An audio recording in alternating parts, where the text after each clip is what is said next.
अस्सलामुअलैकुम नाज़रीन, मेरा नाम डॉक्टर आमिर बख्तावर है और मैं नवाज शरीफ ज़रई यूनिवर्सिटी मुल्तान में शोबा एग्रोनॉमी में बतौर लेक्चरर काम कर रहा हूँ। आज हम ज़रई यूनिवर्सिटी मुल्तान के जलालपुर पीरवाला रिसर्च फार्म के ऊपर मौजूद हैं और यहाँ पर हमारे फार्म के ऊपर आज गंदम की हार्वेस्टिंग जो है वो चल रही है। गंदम की जो हार्वेस्टिंग के सीज़न में क्रिटिकल चीज़ ये होती है कि आप फार्मर्स को ये डिसाइड करना चाहिए कि उनको कितने % मॉइस्चर पे ला के अपने प्रोड्यूस को जो है हार्वेस्ट करना शुरू चाहिए। और उसमें अब देखना ये होता है कि अगर आप स्टार्ट से ही अगर ज़्यादा नमी वाली हार्वेस्टिंग कर लेते हैं गंदम को, तो वो बाद में फिर जब स्टोरेज में जाते हैं तो वो इश्यूज़ आते हैं। तो सबसे पहले नमी का तयन करना जो है वो ज़रूरी होता है आपके लिए। तो फिर उसके बाद जो है आपने आगे जाके उसको जब स्टोर करना होता है तो फिर आपका जो प्रोड्यूस है, फसल है, वो कीड़े मकोड़ों से, स्टोर्ड ग्रेन जो पेस्ट होते हैं उनसे जो है वो महफूज रहती है, अगर आप नमी को जो है ख्याल रखते हुए उसको स्टोर करते हैं। सो जैसे ही आप इसको हार्वेस्ट करते हैं, हार्वेस्टिंग के बाद आपको चाहिए कि जी फ़ौरन से जो अपना प्रोड्यूस है उसको थ्रेशिंग फ्लोर पे ले जा के उसको जो है हम धूप के अंदर खुश्क करें। आजकल हमारा मौसम बड़ा बेहतरीन है, हवा में नमी भी कम है, टेम्परेचर भी सूटेबल होता है। सो हमारे लिए ये अल्लाह ताला की तरफ से, कुदरत की तरफ से ये एक तोहफ़ा है कि हमारे पास ड्राइंग के लिए नेचुरल एनवायरनमेंट जो है वो मौजूद है।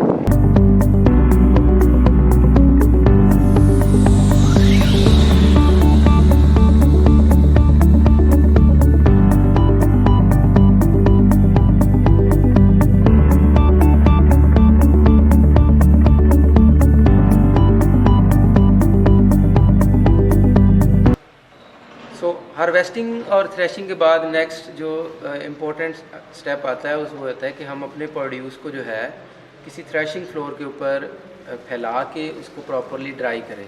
हमारे जो फार्मर अक्सर गलती करते हैं कि जी वो जैसे ही प्रोड्यूस आता है उसको उसी तरह बोरियों में भर के तो वो रख लिया जाता है, या जो उनके स्टोरेज स्ट्रक्चर होते हैं, भड़ोले वगैरह होते हैं, उनमें उसी तरह फिल कर लिए जाते हैं। फिर उसके बाद क्या होता है, जब इस तरह से वेट प्रोड्यूस को हाई मॉइस्चर पे जब आप बीज को या ग्रेन्स को रखते हैं तो उसमें ये अक्सर औकात फिर स्टोर्ड ग्रेन पेस्ट जो होते हैं, कीड़े मकोड़े, उनका अटैक आता है और वो फिर उसको नुकसान पहुंचाते हैं। और उसको कंट्रोल करने के लिए फिर हमें फास्फीन की गोलियां और इस तरह फ्यूमिगेशन करनी पड़ती है। सो इसलिए ज़रूरी है कि आप प्रोड्यूस को पहले ड्राई करें। अब इसमें ड्राइंग के वाले से फार्मर को आजकल मार्केट में अवेलेबल है हैंड हेल्ड मॉइस्चर मीटर्स आते हैं, आप उससे नमी चेक करें, वो फ़ौरन आपको प्रोड्यूस की नमी बता देते हैं। सो अगर एक कुलिये की बात करें तो हमें चाहिए कि कम से कम 2 से 3 दिन ड्राइंग फ्लोर के ऊपर अपने प्रोड्यूस को रख के ड्राई करें। फिर उसके बाद उसको पैकेजिंग करें, जो भी हमारे बैग्स होते हैं वहाँ पर जाके स्टोर करें। सो ये हमारी यूनिवर्सिटी में हम स्टोरेज स्ट्रक्चर्स बना रहे हैं, ड्राइंग फ्लोर बन रहे हैं, ताकि हम अपने जो भी हमारे फार्म के ऊपर प्रोड्यूस हो उसको जो है प्रॉपरली हम स्टोर कर सकें। तो ड्राइंग के बाद अगला मरहला होता है कि जी हमने सीड को स्टोर करना होता है और स्टोरेज के लिए डेफिनेटली पहले उसको किसी पैकेजिंग मटेरियल में हम पैक करते हैं।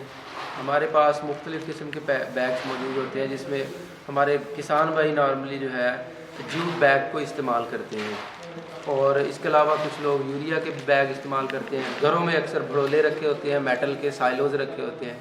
तो इसके अलावा अब एक ये नई टेक्नोलॉजी हमारे पाकिस्तान में इंट्रोड्यूस की गई है। ज़रई यूनिवर्सिटी फैसलाबाद और ज़रई यूनिवर्सिटी मुल्तान के जो हैं रिसर्चर्स, उन्होंने इस हर्मेटिक टेक्नोलॉजी के ऊपर काम किया है। और हर्मेटिक सीड स्टोरेज टेक्नोलॉजी में क्या है कि हम बीज और ग्रेन्स को जो है इस तरह के एयर टाइट प्लास्टिक बैग्स के अंदर जो है स्टोर करते हैं। ये बैग हर्मेटिक नेचर के होते हैं, इनमें से नमी भी नहीं गुजर सकती और इनमें से हवा भी नहीं गुजरती। सो हर्मेटिक स्टोरेज टेक्नोलॉजी को यूज़ करने का तरीका ये होता है कि हम ग्रेन को पहले अच्छी तरह से ड्राई करें। याद रखें, अक्सर हमारी गलती ये होती है कि हर्मेटिक बैग अगर हम यूज़ कर रहे हैं तो हमें अपने जो प्रोड्यूस है, अपना सीड है, उसको अच्छी तरह से ड्राई करना होगा। कम से कम अगर मैं गंदम की बात करूँ तो 10% मॉइस्चर पे हमें उसको ड्राई करना होगा।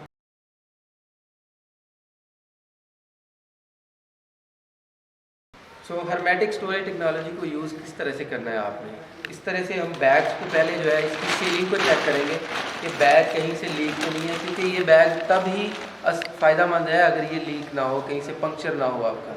सो पहले इसको हम चेक कर लेंगे कि कहीं से ये पंक्चर तो नहीं है। उसके बाद इसमें हमने ग्रेन्स जो है वो फिल करेंगे।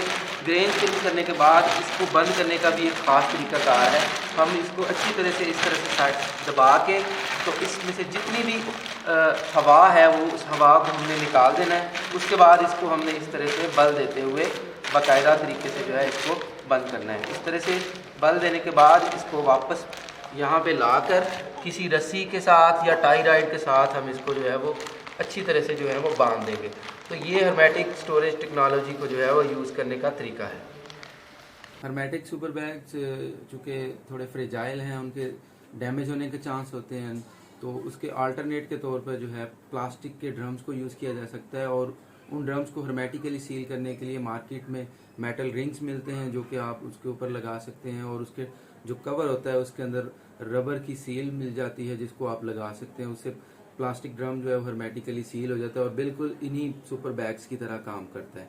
इसके अलावा ये है कि उसको ड्रम के अंदर आप फर्दर चेक करना चाहते हैं कि उनमें नमी, हमारे जो ग्रेन्स हैं, सीड हैं, उनमें कितनी है, तो उसके लिए क्या है कि जी हम उसके ऊपर एक हाइग्रोमीटर इंस्टॉल कर देते हैं जो कि अंदर ग्रेन्स का टेम्परेचर भी और उनकी रिलेटिव ह्यूमिडिटी भी बताते हैं कि ड्रम के इनसाइड जो है वो रिलेटिव ह्यूमिडिटी कितनी है और टेम्परेचर कितना जा रहा है। और अगर वो रिलेटिव ह्यूमिडिटी 60% से ऊपर आती है, अगर आपने जो अंदर सीड या ग्रेन रखा हुआ है, तो इसका मतलब ये है कि आपके बीज में नमी है, तो आपको उसको बाहर निकाल के दोबारा सन ड्राई करना चाहिए, धूप में खुश्क करना चाहिए और फिर दोबारा उसमें डालें।